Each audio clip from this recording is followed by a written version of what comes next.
Are you trying to figure out the secret sauce for finding the best top selling products on Amazon FBA? Well, listen up, because I'm going to tell you how to do just that.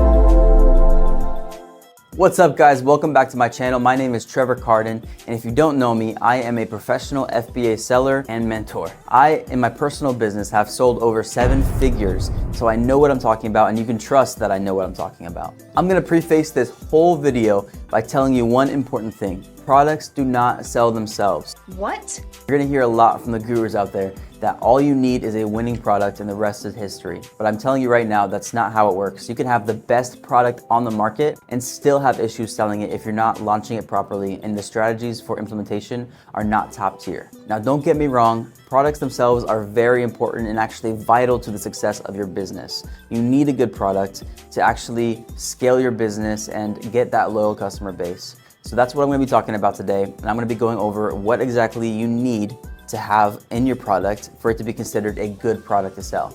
And I'm also gonna talk about the tools that you need so that you can reduce the risk of launching a bad product. And that is Helium 10. You'll find a lot of different tools out there like Jungle Scout, AMZ Scout, and all these other ones, but I'm telling you right now, Helium 10 is the most accurate and it has the best tools available to you for scraping data on Amazon. The top 3 tools on Helium 10 for product research are X-Ray, Cerebro, and Black Box. These top 3 tools will provide you exactly what you need for finding critical data to help reduce the risk of starting your business. It's also what you're going to use to verify the criteria that I'm going to be going over in this video. Now, it is a paid tool, and that's why I'm going to include a discount link in the description of this video where you can get 20% off of the first 6 months of your subscription. So go there and check that out and help me help you. Just do it! So now that you have the tools for scraping data off Amazon and you have the understanding that products do not sell themselves, let me get into the actual criteria of what it takes to be considered a good product. Don't listen to what all of the gurus on YouTube and other platforms are telling you, where they say you have to follow a specific guideline of price range, category, weight, and size. Don't listen to any of that stuff because everybody's searching for the same criteria in that way. And you need to open up your scope to the possibility of selling an expensive product, a heavy product, a product in a gated category, all of these things. The actual factor of a good product is actually more based on the market, the conversion gap, and the brandability. Okay, so the first criteria we're going to talk about is sales. Are there enough sales in the market? This is super important, and you actually find this out by utilizing Helium 10 X-Ray. You're going to run the X-Ray tool in the market to make sure that all of the top sellers are selling enough to sustain their business. You can actually check the sales history as well to make sure that it's consistent among all of the years or quarters that they've been on the market. One thing to mention is that there is no minimum or maximum sales. It all depends on your personal investment into your business and your personal budget. The higher sales in a market requires a bigger budget, and you have to invest more into your inventory to start off, and the same vice versa. The less sales in a market, the less budget that's needed because you don't have to invest as much into your inventory. The next criteria that you want to look out for is whether or not the product is profitable. And this is a huge obstacle when you're trying to find the best products because honestly, a lot of them out there are not. You're competing with Chinese sellers who can really hit rock bottom on their prices. Well, is that going to cost me? So you want to make sure the product is actually profitable. And the way you do this is by using factors like the sales price, cost of goods, the FBA fees, and you never want to forget the shipping and the advertising costs or the advertising budget. I actually go over step-by-step how to calculate your profit margins with Amazon's revenue calculator in another video. So go up there and check that out because you never want to waste time on a product that isn't even profitable. Okay, so the next criteria that we're going to look at is whether or not there is a conversion gap in the market. What is a conversion gap? A conversion gap is the space in the market that allows you to fit in and kind of take over that realm and become a top seller or become one of the top sellers. When looking for a conversion gap, you really want to look at the market with X-Ray or whatever and see the top 5 sellers of that market and see which one you can replace. You want to be able to replace one of those sellers. Preferably one of the ones towards the top, but I mean, if you're the 5th one, that's still great to start out. You want to replace one and then just keep moving up in the market till you're the top. Some examples of conversion gaps are reviews, listing quality, and product quality. And I'll go over each one right now. You want to make sure that the top 5 sellers don't have thousands and thousands of reviews. You want at least 1 or 2 of the top 5 sellers to have 100 reviews or less for there to be considered a conversion gap there. If all of the top sellers have thousands of reviews, it doesn't mean it's necessarily a bad product.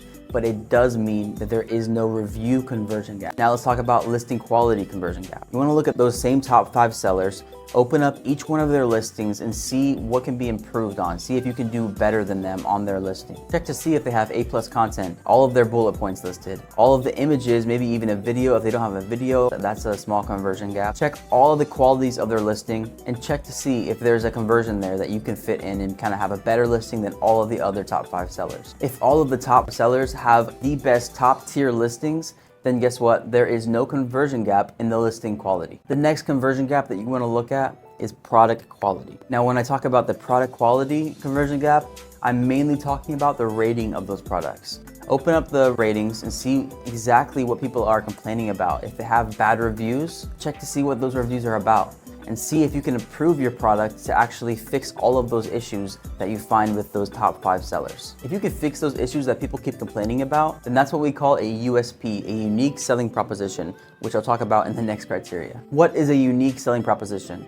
Your USP is something that differentiates you from all the other competitors. This is what you're gonna be basing your advertising and your marketing around, showing how you are different and showing why they should choose you instead of those competitors. An example of a good USP would be fixing those critical issues in your competitors' products and making it so your product doesn't have any issues related to that at all. Then you can advertise that, hey, here's the competitor issues and here's how we fix them. And you can advertise that in your images, in your ads, in your videos, in all of your content. You can advertise that to show that you are different and that you are the best. You always need a USP for your product, and that's why this is one of the criteria that is required for finding a good product.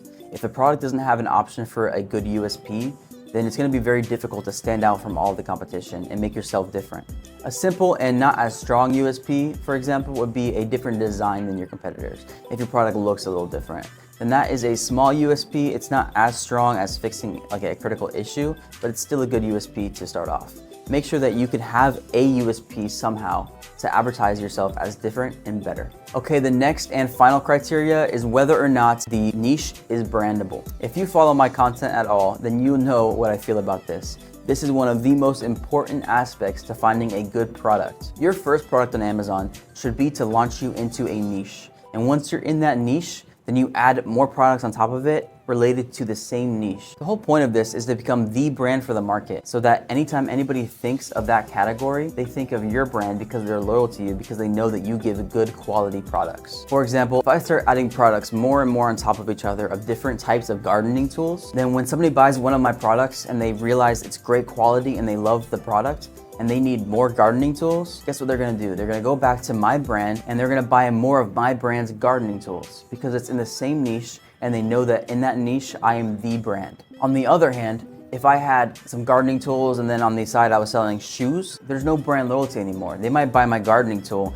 and think, oh, this is great. And they go to find me and they realize, oh, I'm not really a gardening tool brand. I'm kind of all over the place. I have shoes over here, I have garden tool here, I have, computer accessories over there, and they lose that brand loyalty that they would have if you were just in one niche in one brand. Okay, so that takes us to the end of all of their criteria.